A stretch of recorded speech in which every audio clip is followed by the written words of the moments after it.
Olá, meu nome é Simone, sou médica nefrologista e hoje nós vamos conversar sobre gestação e transplante renal. Sabemos que a fertilidade feminina, ela de fato é afetada com a doença renal crônica em diálise, principalmente em hemodiálise. A mulher passa a ter ciclos anovulatórios, ou seja, não ovula, ciclos menstruais também irregulares, muitas deixam de menstruar, para não falar inclusive do comprometimento da libido. A terapia renal de substituição interfere na fertilidade. Então, chega o tão sonhado transplante e a mulher se questiona: e agora? Eu posso ser mãe? Eu posso engravidar? Então esse vídeo ele foi organizado em perguntas e respostas baseadas no transplante renal e sobre a gestação, sua possibilidade, suas complicações e seus ajustes conforme a necessidade do transplante. A primeira pergunta é possível engravidar após o transplante? Sim, é possível engravidar. A fertilidade da mulher é restaurada após o transplante. Conforme já dito, a terapia renal de substituição interfere na fertilidade. A mulher passa a ter ciclos anovulatórios e não consegue ovular e, consequentemente, engravidar. Só que o transplante, ele restaura essa fertilidade, principalmente após 6 meses de transplante. Então, se a mulher ela não estiver utilizando nenhum método contraceptivo nesse período, ela vai engravidar. Se ela mantiver o mesmo comportamento durante a diálise, de não utilizar nenhum recurso, porque não engravida mesmo, se ela transplantar e não estiver utilizando nenhum método contraceptivo, ela vai engravidar, porque a fertilidade é restaurada. Então é possível sim. E daí vamos para a segunda pergunta. Se de fato é possível engravidar após o transplante, qual é o melhor momento para engravidar após o transplante? O momento exato, ele é incerto.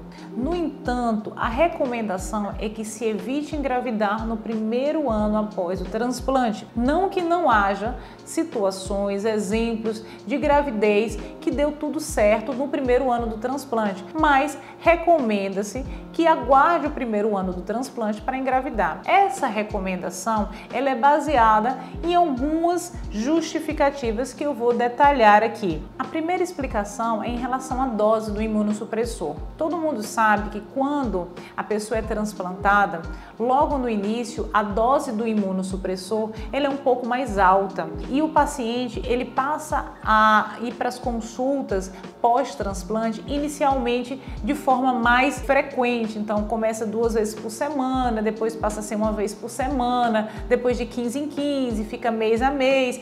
E nesse período inicial, após o transplante, nós não temos uma dose estável do imunossupressor. Os imunossupressores eles são ajustados de forma mais periódica. Então é ruim fazer esse ajuste quando uma paciente ela está no processo de gestação, porque inclusive o peso da gestante ele é ajustado. Então é difícil estacionar a dose do imunossupressor. Quando a pessoa não está gestante, ela mantém praticamente o mesmo peso, caso ela não engorde, por restaurar o apetite e tal. Mas quando é gestante, ela vai aumentando progressivamente de peso e, consequentemente, a gente precisa aumentar a dose do imunossupressor, porque eu tenho um aumento do peso, eu tenho um aumento de volume sanguíneo circulante. Então a gente ajusta os imunossupressores, o tacrolimo, por exemplo, para mais, para eu conseguir manter um nível sérico ajustado para evitar a rejeição daquele órgão e ao mesmo tempo também não deixar doses tão altas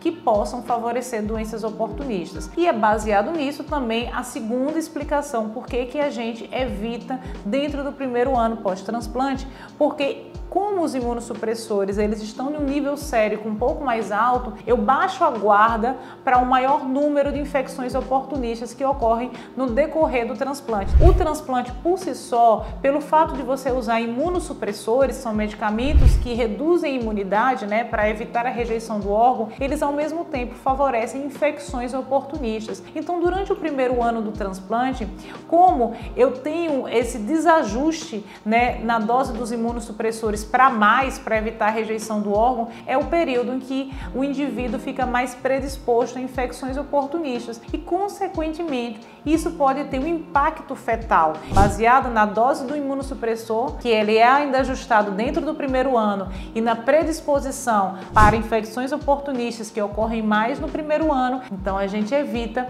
gestação no primeiro ano pós-transplante. Por que a gestação da mulher transplantada ela precisa ser planejada e comunicada para o médico nefrologista do transplante, para o obstetra? Por que ela precisa ser programada? Justamente porque existem alguns imunossupressores que eles precisam ser suspensos pela relação com o aborto espontâneo. Por exemplo, micofenolato.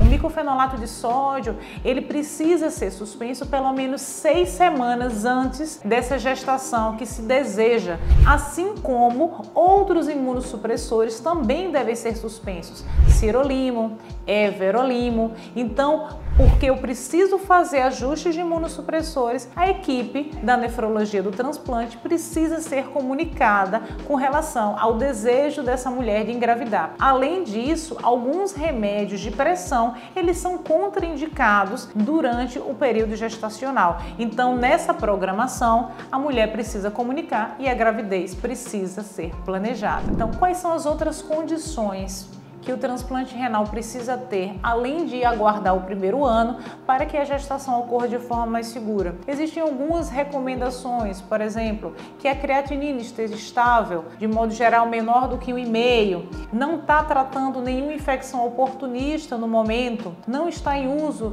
de nenhuma medicação que possa ser teratogênica, não está tratando nenhum fenômeno de rejeição, não está tratando rejeição do órgão transplantado e, por último, está com níveis estáveis do imunossupressor no sangue. Doutora, eu já fiz tratamento de CMV. Eu posso engravidar? Pode. Se recomenda que se aguarde pelo menos 6 meses após o tratamento do CMV ou pelo menos 1 ano após o tratamento do CMV. O transplante renal define via de parto? Se vai ser cesáreo, se vai ser um parto normal? Não, o transplante não define via de parto. A indicação continua sendo obstétrica e que se recomenda que o obstetra, juntamente com o médico nefrologista, eles conversem entre si para que seja uma gestação programada e sem intercorrências. Posso amamentar de forma segura? Sim. Os imunossupressores que são modificados durante a gestação, eles são mantidos durante a lactação. Tacrolimo ou ciclosporina, azatioprina, prednisona, são medicações que, por terem baixa concentração no leite materno, elas não são contraindicadas de uso durante a lactação. Micofenolato, sirolimo, everolimo, que já haviam sido suspensos durante a gestação, eles têm que se manter suspensos. Eu espero que vocês tenham gostado desse vídeo.